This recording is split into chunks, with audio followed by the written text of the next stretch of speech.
So the RegenAG program is based on a community of practice process where groups of landholders get together to learn from each other in a mentoring and peer-to-peer program.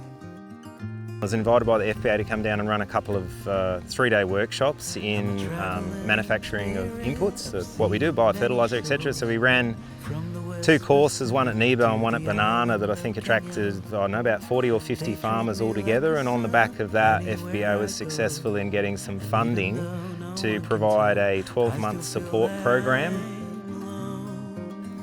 The soil is changing, and with the weather we have, we're getting heavy falls in a short period of time and going a dry spell, so our management has changed accordingly. I really knew nothing about the soil.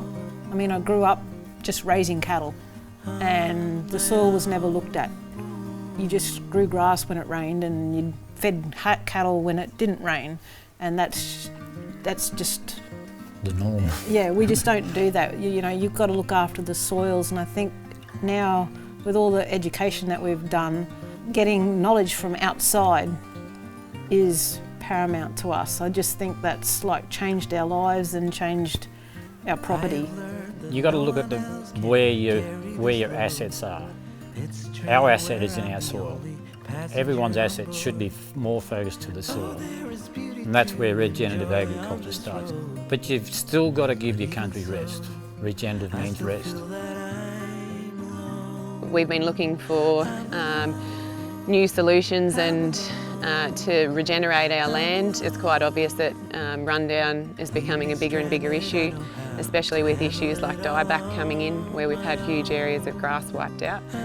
We've also got farming country as well, and just finding that the inputs were becoming more and more, and obviously the cost of those inputs are climbing as well. So trying to find more natural solutions, more organic ways of farming, and getting away from the chemical and industrialised side of things with regards to the health of the soil. It's been a really, really successful thing so far. We're now 6 months in. We didn't want to just run a course, because we've run courses before, and what we want to see is the uptake and the implementation of the information as practice. And I think that's where also our objectives align with the FBA, is they want to see uptake and the farmers run with it. And of course that's what we want to see as well. We just don't want bums on seats for courses. We want farmers using the practices successfully. You know, all of these guys working, collaborating together, prepared to try and do different things. In the agricultural industry, it's always essential that people learn from each other. That's the quickest way for information to pass from one landholder to the other to improve their practices and become more sustainable. It's changed everything for us. Our whole way of thinking, our actual belief in that we can actually do it, and it does work.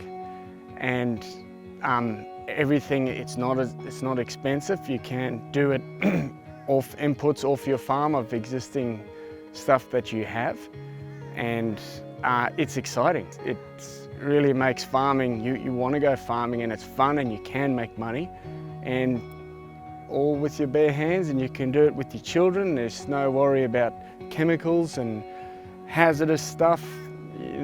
It's just no-brainer, really.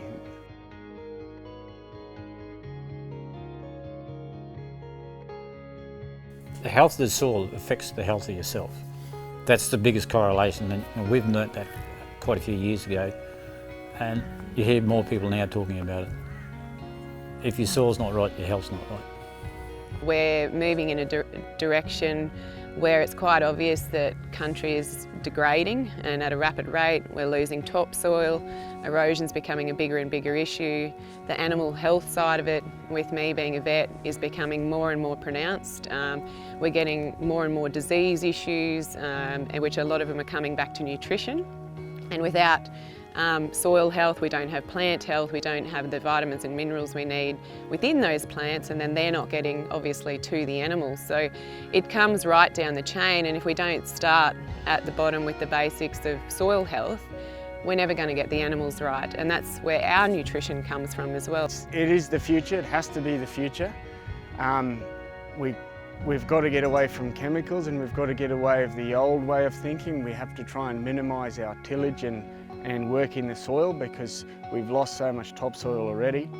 And the more ground cover that we have, the more moisture we retain, which increases the cycle, our moisture cycle, and if everybody can get onto that, your bottom dollar will become better. You're putting in less inputs, which is not going to be costing you as much out of your pocket, and your returns will come. It's a shift in mind, and if you want it to work, you just have to change your brain, and it will work. It will work. It has to work, because the old way, it's not working. It's obvious. There's one thing to have the theory and the understanding, but if that then becomes paralysis by analysis, then what's the benefit if it's just knowledge in your head and an understanding that yes, I need to improve my soil health, but how do I go about doing that? These guys need practical tools that they can implement. So if we can help producers to have healthier crops with better soil outcomes, but critically at a price that they can afford, then we can actually see change happen and the faster uptake of these type things. Because if a farmer can't afford to change, they won't change. What we can do now at such a low cost, where before we didn't know where to go, what to do, we knew we needed to do something. You know, we are sort of struggling a little bit on the land with the current conditions, and I think FBA's assistance for people is, look, I'll give you a clap. I really am so grateful for the help that FBA has given us, and what they have set up with Kim doing the Zoom meetings and these on days like today is just phenomenal.